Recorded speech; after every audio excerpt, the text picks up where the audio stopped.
Mark Santiago here, and welcome to the Empowered AF podcast, where each episode we share powerful strategies to help you communicate, act, and lead like an empowered man. Thanks for joining me.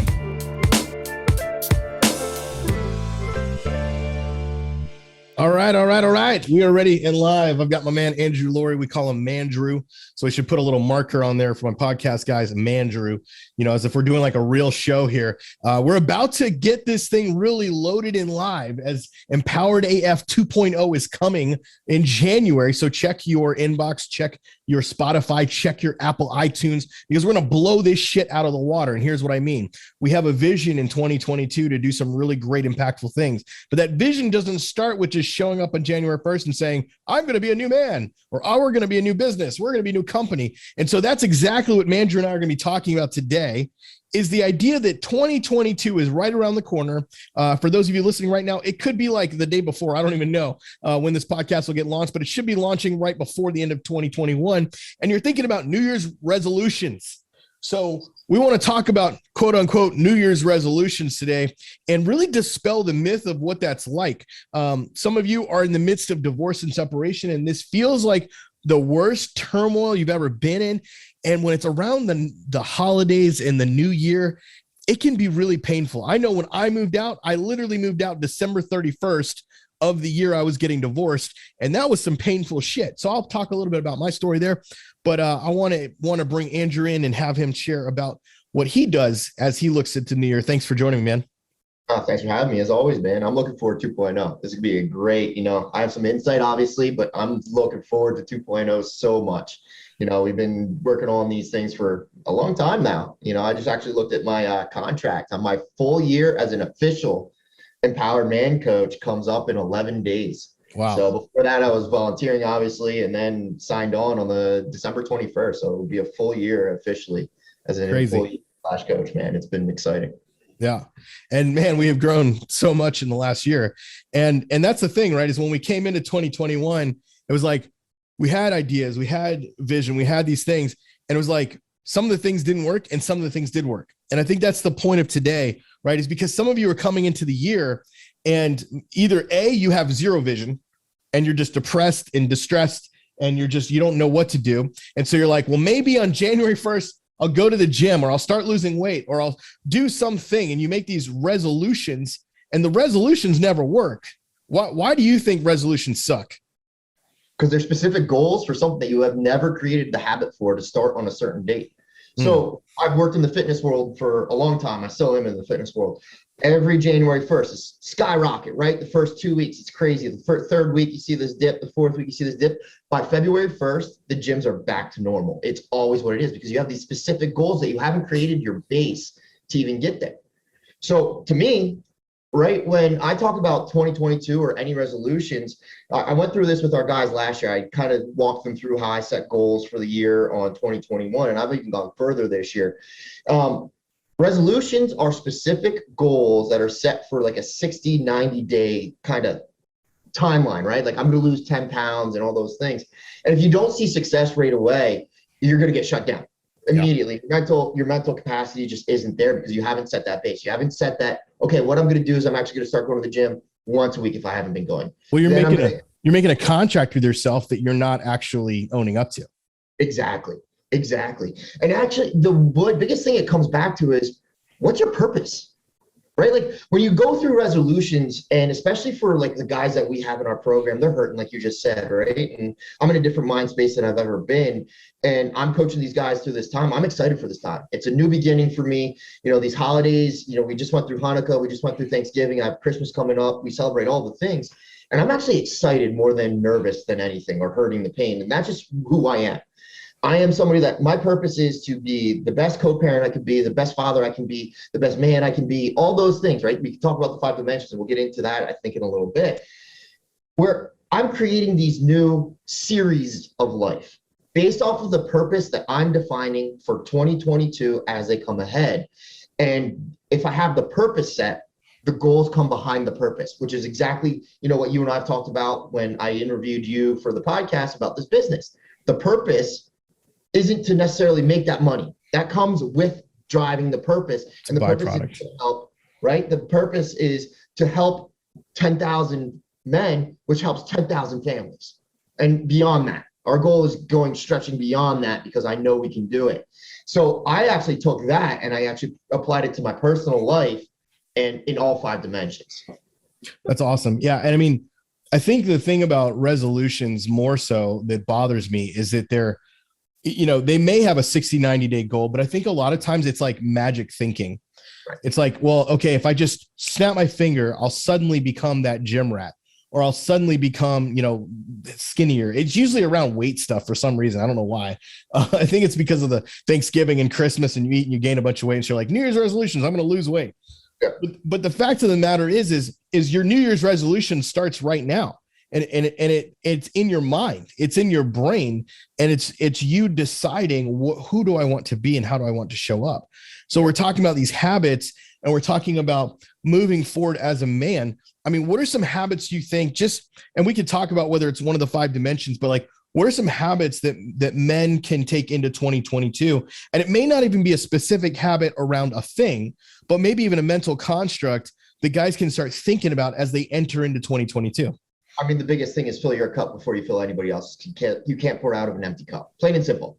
So if you're somebody that believes in fitness, do that fitness thing first, or create time for do that fitness to fill your cup so you can serve others, be it your family, your wife, your ex-wife, no matter what it is. If it's personal development, all those things that we talk about all the time is if you're pouring from an empty cup, there's nothing coming. There's nothing. So you have to fill your cup. And that is the biggest thing that I would say going into 2022 is focusing on filling your cup with anything you want, right? Something to make you happy, something that fulfills you so that when you get into that mode of serving others, you have something to give. Yeah. One of my mentors taught me this concept called push weeks and pull weeks. And he said he had a thing where it was he could push for about 10 weeks in a row, but then he had to have 2 or 3 or 4 weeks of pulling back. And if you're not accustomed to that way of thinking, you'll push yourself till you burn out. And especially if you're in fight or flight mode right now, your adrenaline's pumping. You're thinking about all the things you got to do to save your kids, save your wife, save, fix, problem solve, all that stuff. And you're not focusing on yourself. Guess what happens? You lose out on what is possible for you in 2022. So you can have all the resolutions you want. I resolve to get my wife back. I resolve to lose weight. I resolve to get a better job. I resolve all those things. And you might resolve that, but that has nothing to do with what's actually going to come down. The key is actually creating these new habits that allow you to do that. And what you're saying is the number one habit you see, and I agree with that, is that you have to start with you. There's no way as a man that you can give anything to your children, give anything to your wife, give anything to your soon-to-be ex-wife if you are not feeling you. Yep. And you talked about fitness and you said, well, whether fitness is a thing, I don't care who the fuck you are. Fitness should be something you believe in.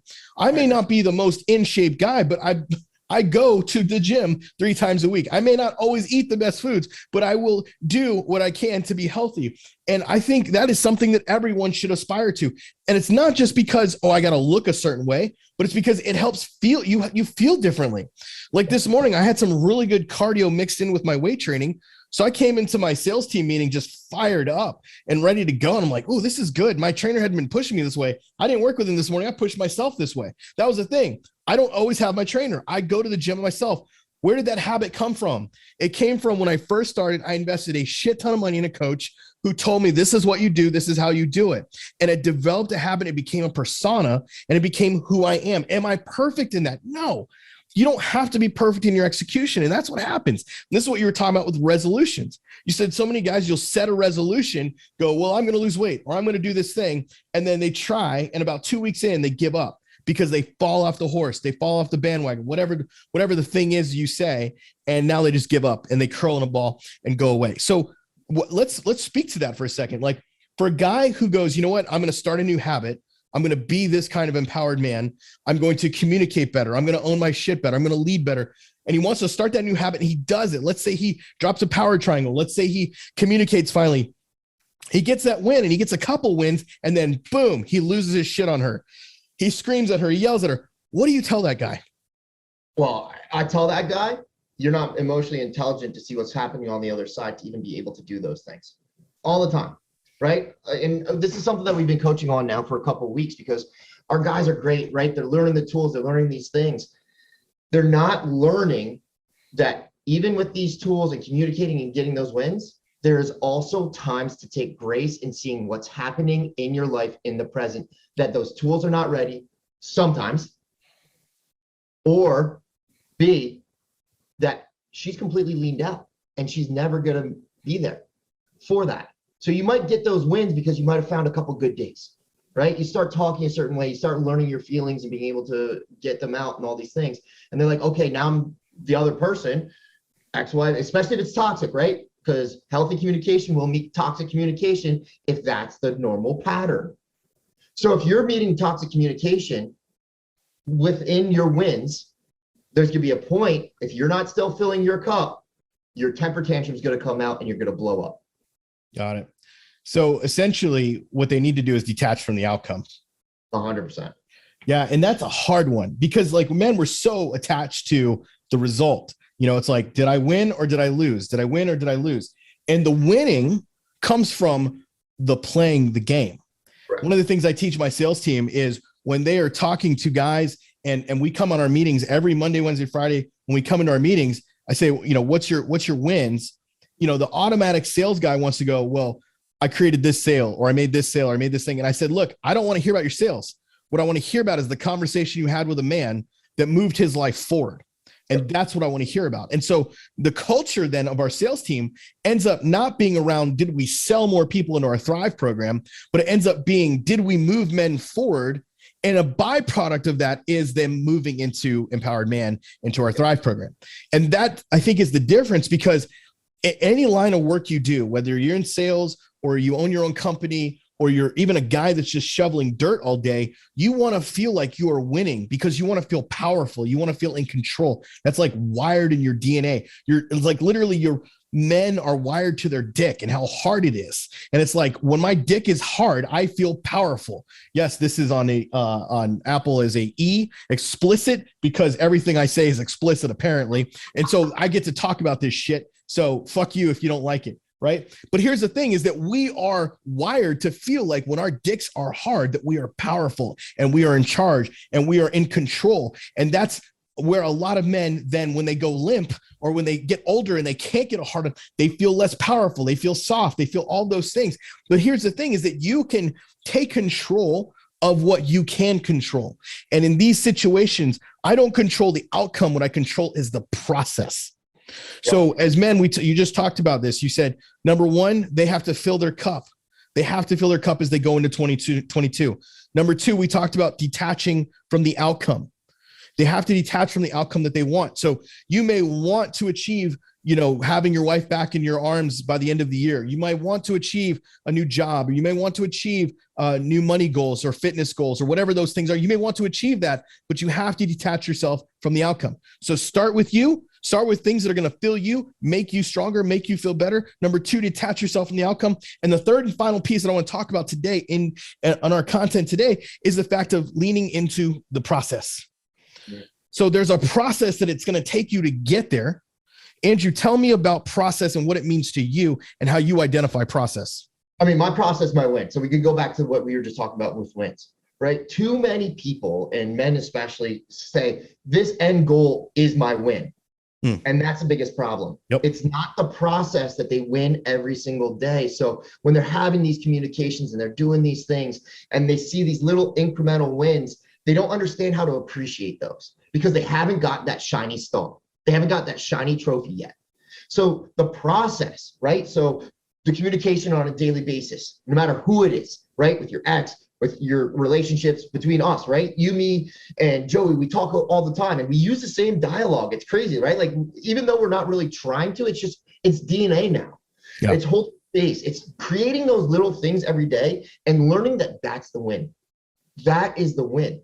So for lifting or whatever it may be, right? Like, everybody shows, and social media is this big thing. Oh, my squat was at 600 pounds. Look at this squat. What they don't show is that it took 10 months to get to that point, and it took, 6 weeks at 405. It took 6 weeks of RDLs and all these other things at low rep range to build up the capacity to be able to do that 600 pounds. So one thing that I really do appreciate about my social media is I show everything. I don't just show those end goals because the process is the key. It's learning. every single day, buying into, if you're in this program, buying into what the coaches are saying in the feedback. If you're reading books, it's not the words in the book, it's the concept. And that is another big thing. Win on the concept, not on the end goal. So what do you mean? Speak more about that. So like I coach a couple people outside here as well, and they'll say, oh, I read this book and this is the concept. This is what the book says, so I need to do this. But they miss the actual concept of what the book is saying because they just read the words that say, okay, if you do X, Y, Z, you're going to get your goal. Well, the actual concept is actually just putting in certain amounts of work, the process of which you do to follow that. And maybe they'll give you some tips on how to create a process within that to then get the goal, where they will take the actual goal as the words, not the process or the thought of what is the content. Yeah. It reminds me of one of my favorite, when I first started understanding the concept of the process, I was watching Peyton Manning, and it was when he was with the Broncos and he just like blew out some team. It was like 38-7 or something like that. And at the end of the game, the reporter's talking to him, and, you know, you'd think he'd be elated, like, man, we just blew these guys out. This was a great game. And he's just shaking his head. He's like, yeah, I missed that in route to Emmanuel Sanders over there. And yeah, this thing happened over here, and I probably could have done a better job there, blah, blah, blah. You know, all these types of things. And when I was thinking about that, I'm like, you know, this guy is one of the greatest, you know, quarterbacks of all time. He's a, you know, first ballot Hall of Famer. Like, why is he talking about that? Why is he not talking about the win, right? You would think that the win was that. And to him, the win was, did we execute on third down? Did we, you know, hit that in route perfectly? Did I hit that guy in the seam route perfectly? What was my cadence right? Right. He's looking at what we call lead indicators as opposed to the lag indicator of the game. You know, the lead indicator are the little things that you do and you focus on that get you to the win, the ultimate win, which is winning the game.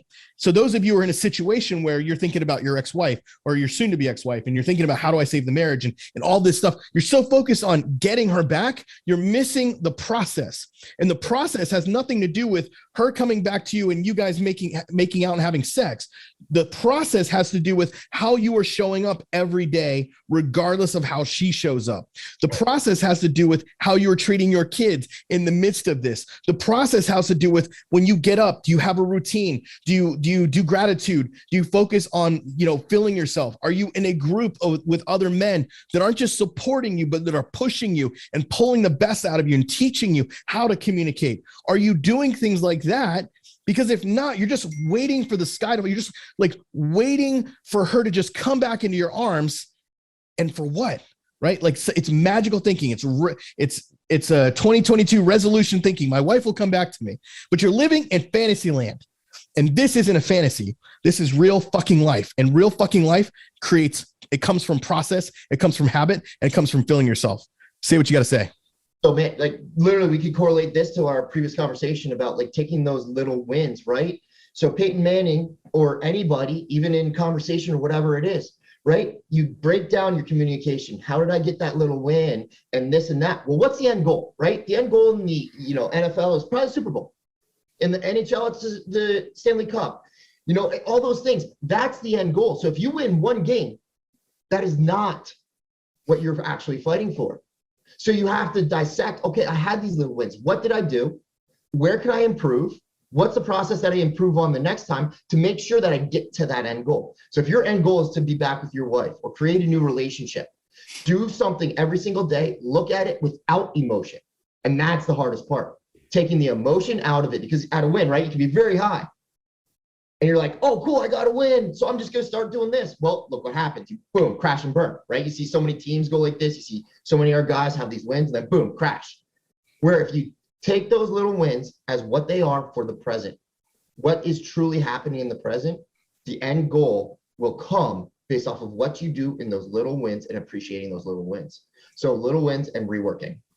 I love that. And I want to actually I want to go one step further with this, because a lot of you are listening and you're going, man, I would just love to win my wife back. I would just love to have this. And I'm going to call bullshit on that, because here's the thing. That's not the win. The real win is you living an authentic lifestyle, showing up in power, no matter who is in your life. Yep. Because at the end of the day, we don't control whether she comes back or not. The real win is not your family back together. Like, I know what it's like to break up a family. I filed for divorce. I know what it's like to watch my 4 kids go through that. And I hated that for them.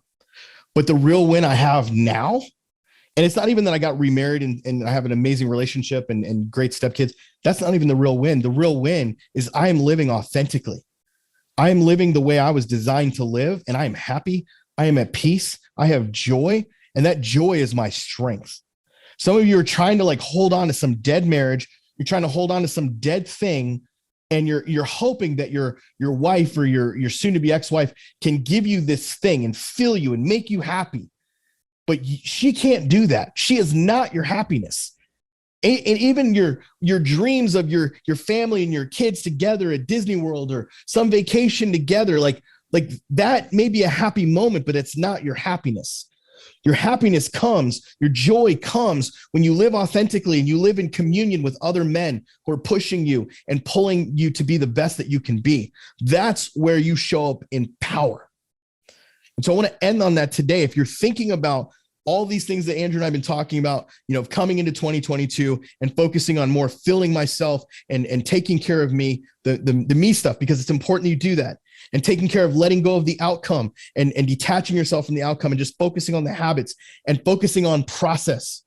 This is what this episode is about, is those 3 things. And you're at that place and you're thinking about her and all this wonderful, great stuff. I'm here to tell you that your ego needs to shut the fuck up, because more than likely it's your ego that's keeping you there and keeping you stuck in this paralysis until you shut that thing down and you start focusing on what is best for me and those children, what is best for her, what does she really want, and what is she really asking for. If she's asking for space, give her fucking space. Stop being an asshole, narcissistic motherfucker. Get off her ass. Stop sending her flowers and telling her you love her and all these things. You go, yeah, but then that's what she wanted from me. Yeah, well, she doesn't want it now. And because how obnoxious is it of you to go back and do it now after she said for 3 years, why don't you love me? Why don't you take me out? Why don't you do those things? She's been crying to you, asking for you to do that. And for you to do it now, who the fuck do you think you are? Of course it's going to piss her off. Hence why we teach the concept of neutral woman, where it's not about being friends with her. It's about being friendly with her, where you can still be nice, but you withhold some of the emotional connection because she's not asking for it anymore. She doesn't care about your day anymore. She doesn't care who you love or who you do. She is gone. A lot of times women are gone and you can't force them back. But what you can do is create that vacuum and create that place of space of, hey, I'm going to do me. I'm going to enjoy my life. Think about what attracted her to you in the first place. It was when you were enjoying life and you were kicking ass and taking names. So I'm here to tell you in 2022, you need to go fucking do that. You need to go enjoy life again. You need to go find a new hobby. You need to stop sitting around crying and begging for her to come back to you. You need to focus on you and what you can do to fill yourself up so you have strength for those little children of yours. And even if you don't have kids, you have a future. She is not the be all end all of your life. Just because she has moved on or doesn't want to be with you doesn't mean you're dead. You are not dead with her. She is just another human being, another person. And there are billions of others out there. And you don't need a human to be happy in life. And if you need someone to be happy in life, you are codependent. And that codependency is unhealthy and it's leading you to this place. But what happens when you can find happiness and joy within yourself without another human? Guess what happens? Instead of you trying to suck that from her and trying to get happiness from her, you become joy to her. You become happiness to her. And it becomes a person who has something to give to the relationship instead of just sucking everything dry from the relationship. And then guess what? You attract a woman who is the same way, who is like, I'm not here to take from you. I'm here to give to you. And that's what I created in my new marriage, where I have a woman who cares and wants to give to me, but doesn't need me to make her feel whole and complete. And I'm the same way. And so 2 independent people together become interdependent instead of codependent upon one another. Guys, we went long, but I'm excited for 2022. Mandrew, thank you for joining me for today's episode, probably the final one of 2021. Get ready for 2022 and AF 2.0. It's coming down the pipe. We'll see you when we see you. Hey, this is Mark Santiago, CEO and founder of Empowered Man. I want to thank you for listening to today's podcast. However, before you go, I want to give you a special invitation. Now listen, we've got a program that is designed specifically for men who are hurting right now, who are on the verge potentially of divorce, who are facing potential separation or already separated, and they don't know what to do. They don't know where to turn. They're dealing with anxiety. They're dealing with cheating. They're dealing with all kinds of shit. If that's you, I want to challenge you to take the Empowered Man 30-Day Challenge. That's right, the Empowered Man 30-Day Challenge. You can go to emchallenge.com right now and sign up for the 30-Day Challenge. Here's why I think you should do that. If you're hurting, you need to understand why you're hurting. You need to understand what is actually going on. In week 1 of the challenge, we are going to actually rip off that Band-Aid a little bit and coach you through that process. And then we continue to do that process all the way to the point where you start to make decisions that are empowered instead of disempowered. I don't know about you, but I would much, much, much rather make decisions from a place of strength than a place of weakness. So if you're facing decisions, if you're facing this anxiety, what do I do? How do I respond? When my wife is being toxic, I don't know what to do. My wife is cheating on me. I don't know what to do. My wife doesn't love me. I don't know what to do. We are going to help you find those answers within. Now, look, this 30-day challenge is probably unlike any other you've been a part of. Why? Because not only do we have daily assignments happening in the program every single day, but you also get live group coaching calls. I said live group coaching calls with myself and my lead coach. That's right. I am a part of this. It's not just some other people doing it. I am there live with you every single week call that we are on. Third part of that is you're going to have a community of other guys that are going through exactly what you are going through. And the best part of this isn't even a fraction of the price we could charge for it. In fact, at some point we may raise the price, but right now it is at a bargain. So go to emchallenge.com, emchallenge.com to take the Empowered Man 30-Day Challenge, and I will see you on the inside.